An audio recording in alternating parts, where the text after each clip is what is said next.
It's Saturday, the 17th of May, and this heavy fog, mist that we've had all day is finally turning into some rain. A light, gentle rain, which is key for all that urea I spread yesterday, so that it just gets washed gently into the soil and doesn't run off away from the crops. But we also had the welders here who did come back and have welded the teeth back on Marianne. And there's a big plate underneath, some plates. Could have showed that, but I didn't. Great that they did come and barter off the rest of that grapple and fix the bucket, so at least it's usable better. I can go down to the forest next week and do what I need to do down there. Allison is off at a Camden market. Not probably due to the weather not doing as good as we'd hoped, but certainly better than nothing. I was going to spread some fertilizer today, just a couple bags, maybe a couple 100 pounds down below, but not now that it's raining. Many of you might not know we lease this farm. We were trying to buy the farm, and we really need to buy the farm because our lease expires in October. And if we can't figure a way to buy the farm before then, or by then, we could be farmless. I'm in the barn doing one of those really annoying tasks that doesn't get done often enough because it is so annoying. And that is checking on the milking system vacuum pump oil. And it's gross, partly because I sucked up some milk the other day through the vacuum system, which also requires it to be flushed with sanitizer, and it's a mess. But anyway, the oil reservoir of the pump is full of curd. So, taking this lid off, and we have basically oily cheese. Gross oily cheese down in there, and I gotta get that drained out and replaced with oil.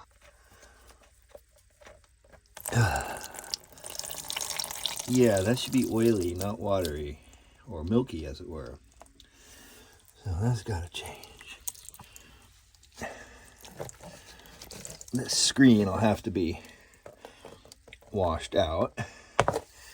And all that goo there has got to come out. Somewhere here I have a little stick. I don't want to get the phone all oily.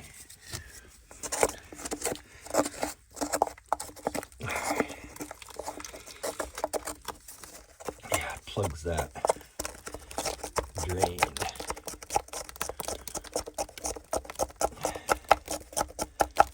All right, that's got the reservoir largely cleaned out. You got to use diesel to flush it out with. There's my pan of crappy diesel liquid, and then I put that filter screen in this jar, and I was shaking it up. Dislodge as much of that crap as possible. I may have to take that jar, get this cleaned out, and I may have to take this and blow that screen out with air outside. Okay, reservoir is nice and cleaned out. It sits back there in that like that, because what happens is it sucks clean oil out of here. Dirty oil gets deposited back in the reservoir and filters through. It's only when a large quantity of milk goes through that it gets clogged up. It does need to be replaced on average every couple months because the humidity coming through the lines and moisture is trapped by the oil, and the oil lubricates the pump. This is our backup pump that we only milk a single cow with. The big pump I was working on the other day needs needs to have the motor looked at. All right, so the next thing to do is to fill this up with oil, put it back together, and get it in use so we can milk cows.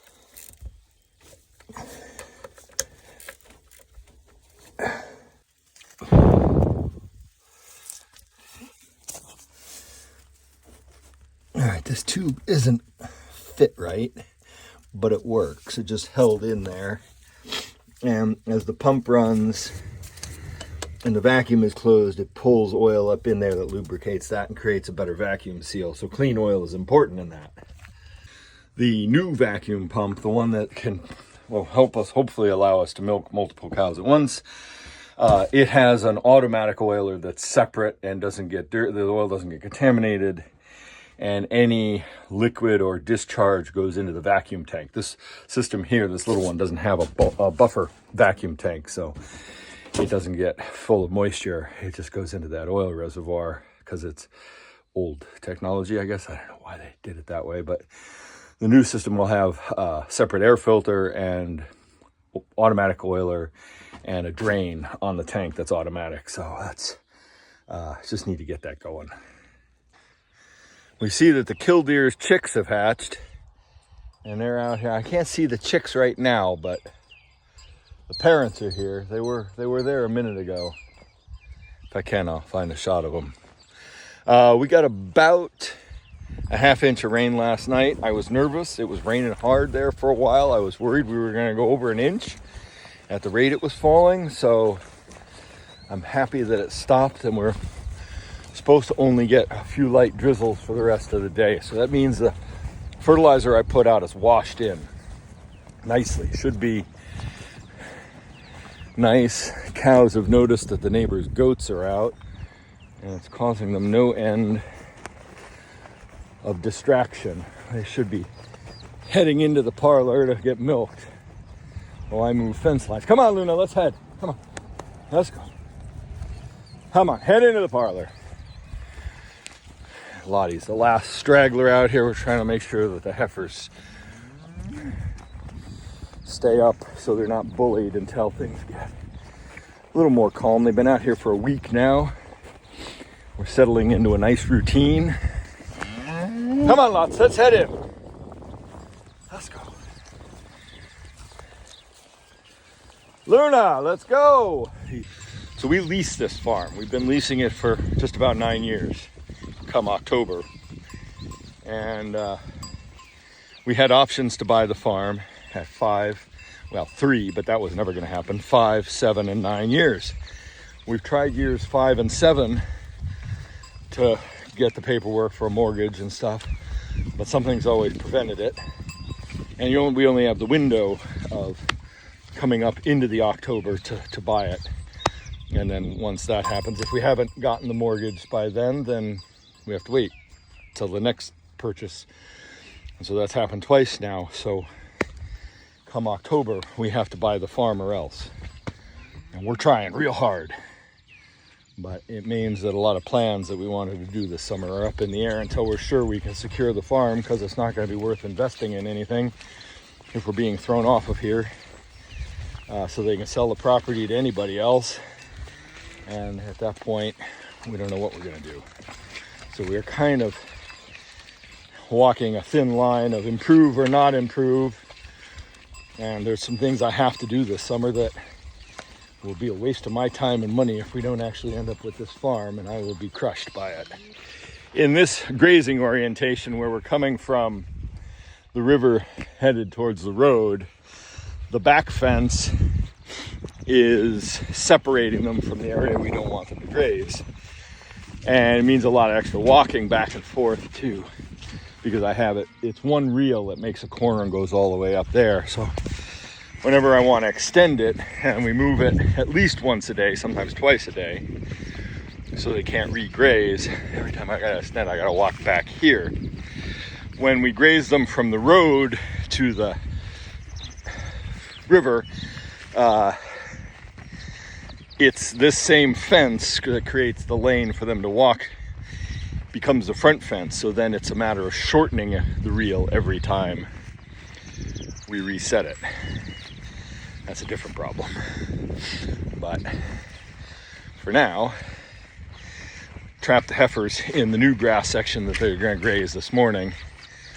And I can come down here, loosen the reel, and pull the fence out, go all the way up, reset the lines, come back down here, tighten this, and then open up the field for all the cows after milking. And reset a new line for tonight, when I tend not to set the back fence unless it makes sense to. It does mean I get the majority of my steps for the day in well before noon. Back fence is stretched and tightened and put where I want. Now I got to go back and reel it up, because with the heifers in the field, it's down enough places that when I reel up the real keeping them where they are, so I can move it for tonight's grazing. They'll be loose in the field where the back fence is down, and they could decide to go anywhere if they take a mind to it. And I do not feel like chasing heifers around, so it's actually easier to walk down and back the length of the field to tighten up this back fence. Guaranteed, if heifers can BW, they will BW. And I know for a fact they would love to be running loose out here in the rest of the field. Because despite the fact that they've grazed it, they will think that all of the dandelion blossoms out there are just what they need instead of the lush grass that's in front of them. So up and down the field we go. And so a word about the lowly dandelion dandelions. I love it that they're out there. We have a woman who comes and harvests the heads to make a dandelion jelly that we sometimes use to pair with our cheese. It's fantastic. Dandelions have a really long taproot if you've ever tried to pull them out of your lawn. And that root bigs down, creates airspace and channels for water to run. It pulls up nutrients and minerals and calcium from deep in the ground, and the cows eat that, and the calcium's important because milk is made up of calcium, bones are made of calcium.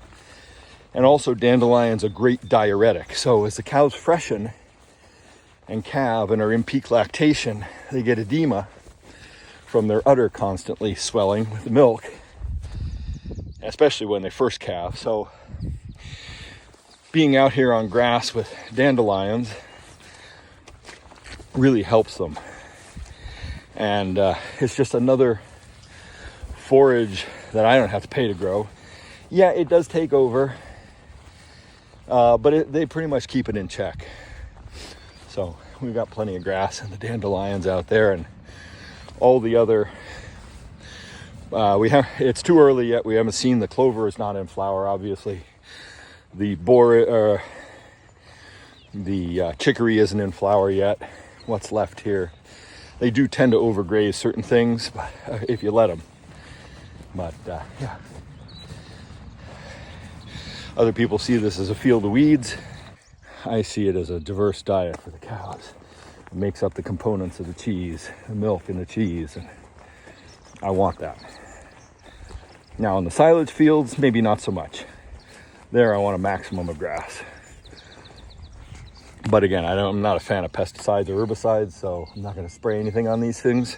Woman slowed down. I don't know if she was looking at me, the cows, or whether she was considering coming in here to buy cheese, but she did not pull in the drive. Hi, beautiful. Don't get zapped.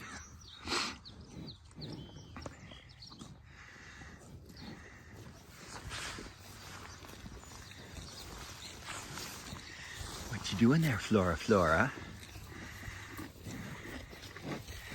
Hi, Joy, baby.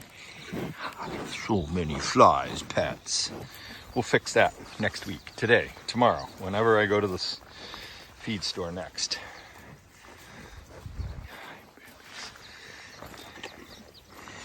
What do you think?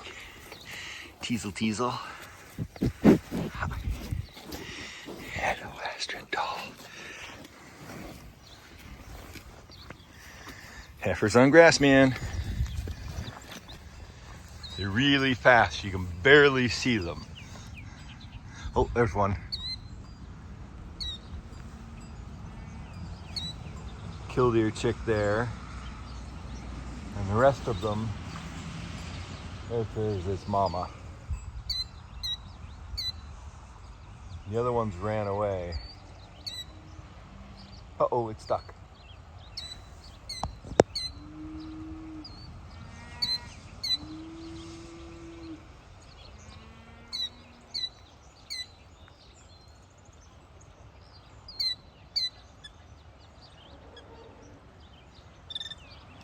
The other ones are over there.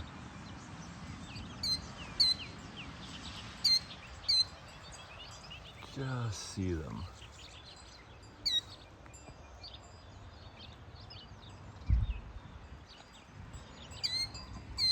happy to see that all 4 of those killdeer eggs hatched.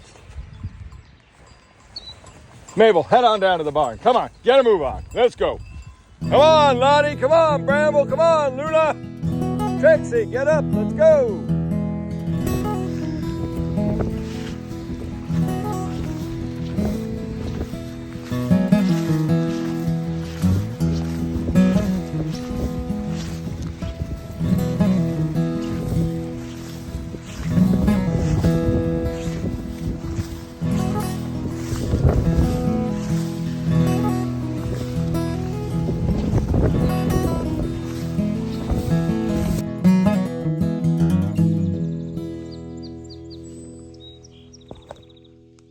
What you doing there, Woods?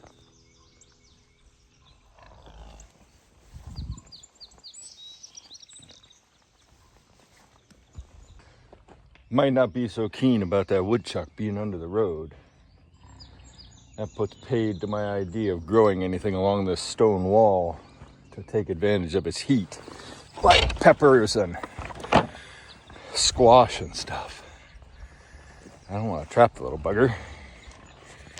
He's got every right to be there as much as I do, I guess. Well, I'm down here on Marianne because I just finished making a mess. I'm trying not to get soaking wet because I'm wearing the wrong footwear.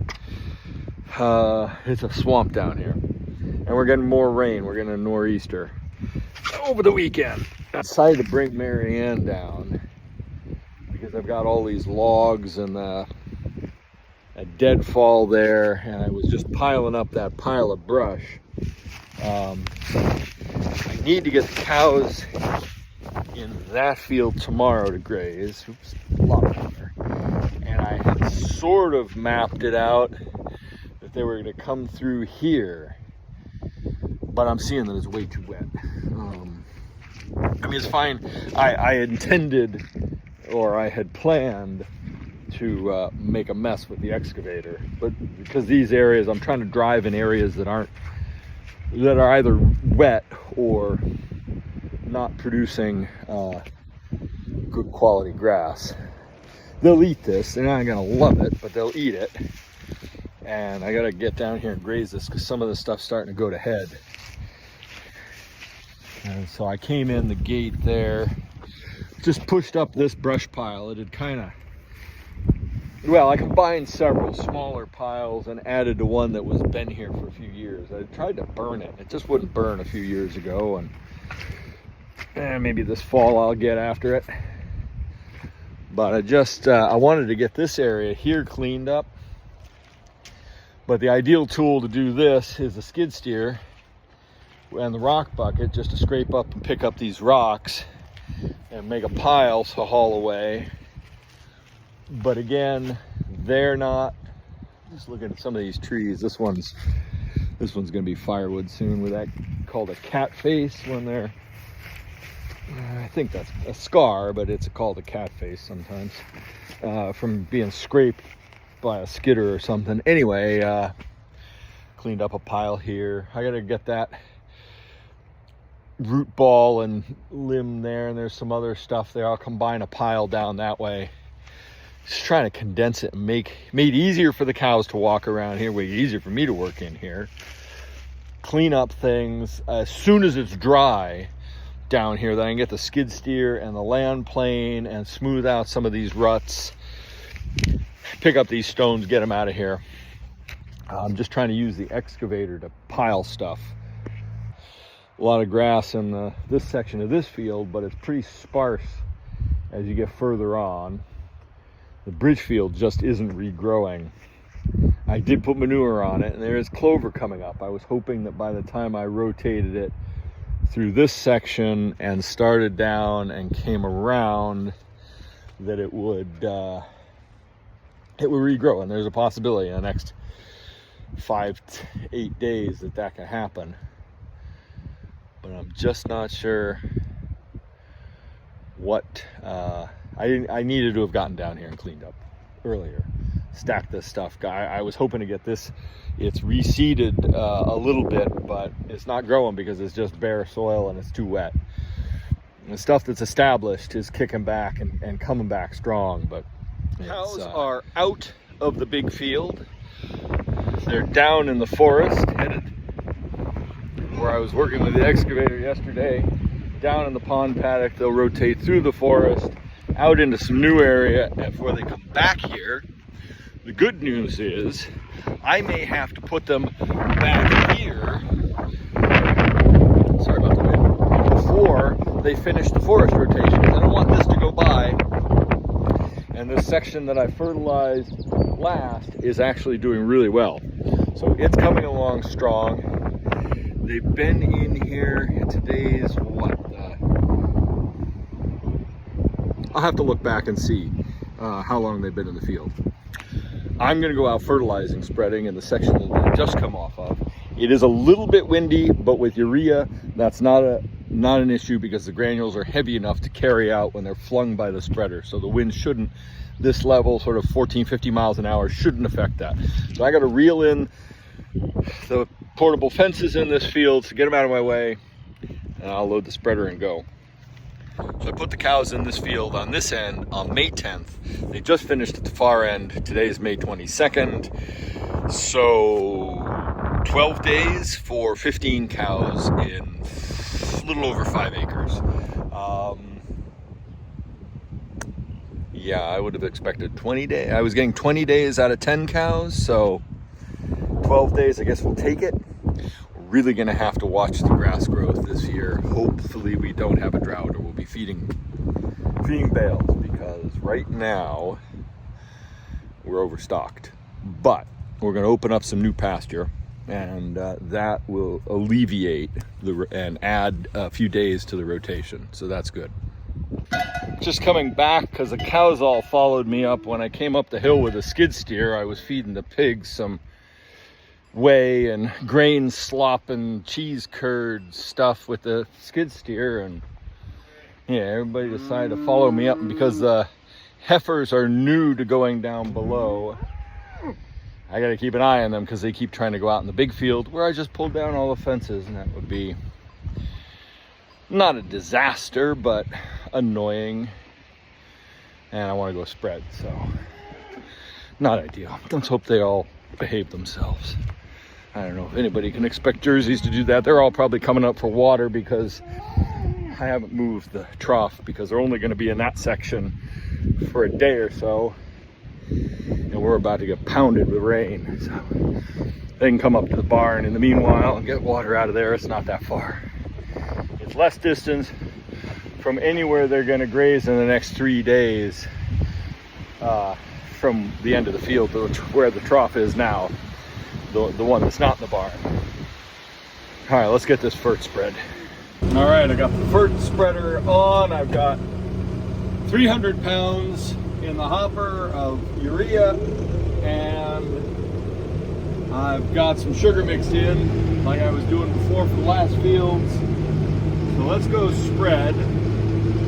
I was happy to find that the new version of the paid-for GPS app I use on the iPhone and the iPad now remembers and tracks the field and your pattern. So I know exactly where I left off last time, which is awesome. And so that really helps my dumb fertilizing spreading, because I don't have, it's just a simple cone spreader, it just slings it.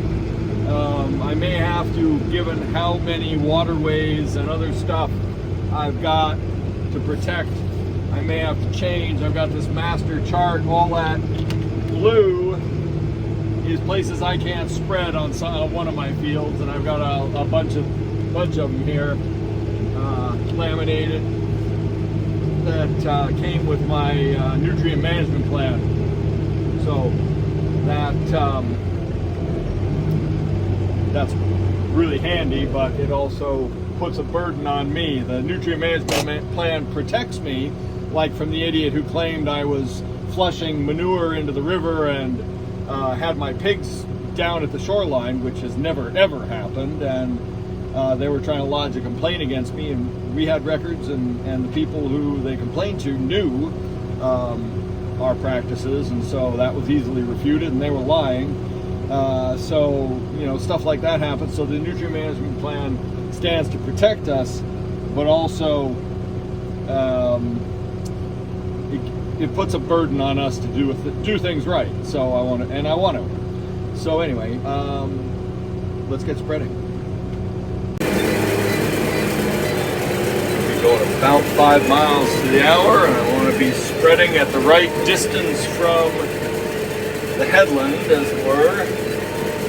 Now they make a fertilizer spreader that you can alter from the inside of the cab. You can tell how much fertilizer, the weight, the application rate. And honestly, I know we're a really small farm, but that could actually be really helpful, because currently, for me to avoid all of the places in the fields that I'm being told to avoid will mean that parts of the field won't get spread, because I'll have to not go close enough or to avoid a whole section. Whereas if I could limit the amount that I was doing, if I could pull in one half, then I could still go and spread out of the other half. So there's a little bit to consider right there. You know, how much savings is that in correctly applied fertilizer rather than me, you know, possibly double coating or not coating enough? And will the extra yielding grass and growth for grazing and for silage, pretty sure this is about where I quit. It looks like we're doing good. We're not marking the ground too bad. I'd like to go just a little bit faster. About 5 miles to the hour is what I target for the spread. Oops. That's what it's targeting for the spread rate, about 5 miles to the hour. That's the other thing, the tractor GPS app here shows me how fast I'm going, vaguely, according to whatever. I am a little bit heavy in this section. Again, I'm spreading, I got 300 pounds on here, so that should do 3 acres at 100 pounds to the acre, which gives me 46 pounds of nitrogen to the acre, which is about right for what I'm targeting. I'm kind of paying attention to where the beads of urea are pinging, so I know how close to get or not.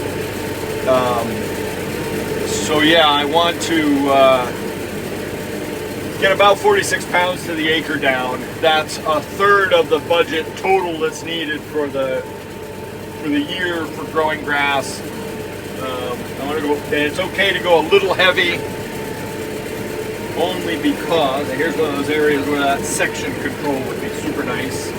Alright, that's okay to go done. I had to use the GPS thing on my phone, so it's, I learned before that you can't stop and photograph. Yeah, anyway, you can't video and go back or it loses your place. And I wanted at least to do the initial up and down and get the correct spread, see where I was at. Turns out I was applying it a little light because the 3 acres I was trying to do, I still had some fert in it. So I went and covered everything with what was left.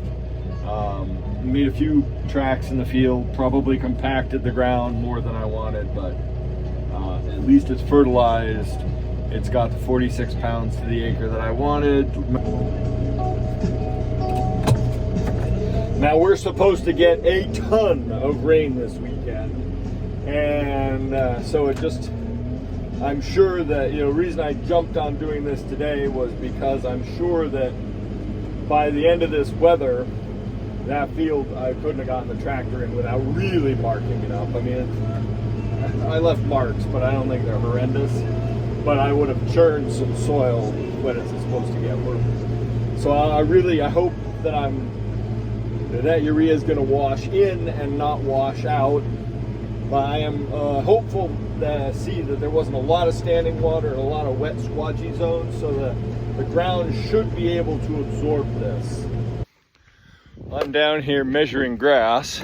A little porcupine just wandered down into the forest. It was eating something out here on the edge. It is a soaking wet day. It's not raining right now particularly, but the fields are sodden. I was here last week spreading fertilizer and they weren't anywhere near wet. But today, horrendous. Every field has some deep aspect of standing water in it. If it doesn't dry out in the next 2 weeks, this isn't going to be a good first cut of silage, that's for sure.